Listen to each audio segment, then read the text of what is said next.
আসসালামু আলাইকুম চাচা। ওয়ালাইকুম আসসালাম। চাচা, গ্রামত সবাই কুরবানি দিবে, তোমরা কুরবানি দিবেন নন?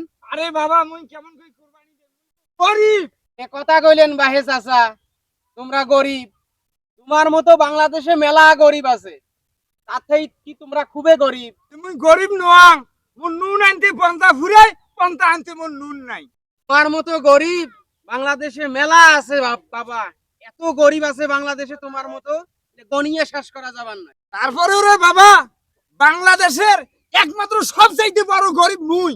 তোমরা যেভাবে কথা কবান মারছেন বাবা, তাতে তো তোমার নাম গ্রিনিজ বুকে থাকবে। তোমরা যদি বাংলাদেশের সবচাইতে বড় গরিব হয়, শ্রেষ্ঠ গরিব হয়, মানে তোমার তুল্য আর বাংলাদেশত গরিব নাই। তো চাচা, আপনি কেমন গরিব সেটা?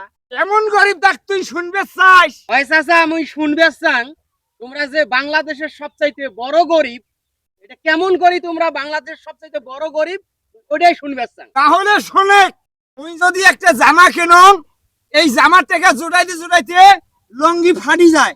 আর যদি একটা লঙ্গি কেন, লঙ্গির টাকা জোড়াইতে জোড়াইতে জামা ফাটি যায়। তাহলে তো ভালোই দেখবেন না তোমরা অভাবী বাবা। তোমার জামা কিনতে লঙ্গি থাকে না, লঙ্গি কিনতে জামা থাকে না। তো একটা কাম করেন, লঙ্গি আর জামাটা একসাথে কেনেন। তো সেই কথা কইস, এই লঙ্গির টাকা আর জামার টাকা একসাথে জোটবার গেলে মোর গোয়াও ফাটি যায়। আচ্ছা, যে কথা কইছেন না, মুই তোমার নামে রিপোর্ট করিম।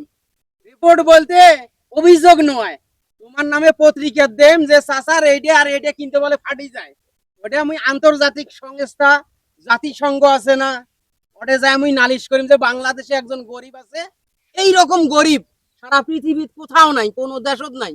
উইয়াকে নিয়ে তোমরা রিপোর্ট করিবার বান। বাবা ওটা করিস তো, যদি জাতিসংঘ আমাকে কিছু অনুদান দেয় তাহলে আমার একটু উপকার হবে।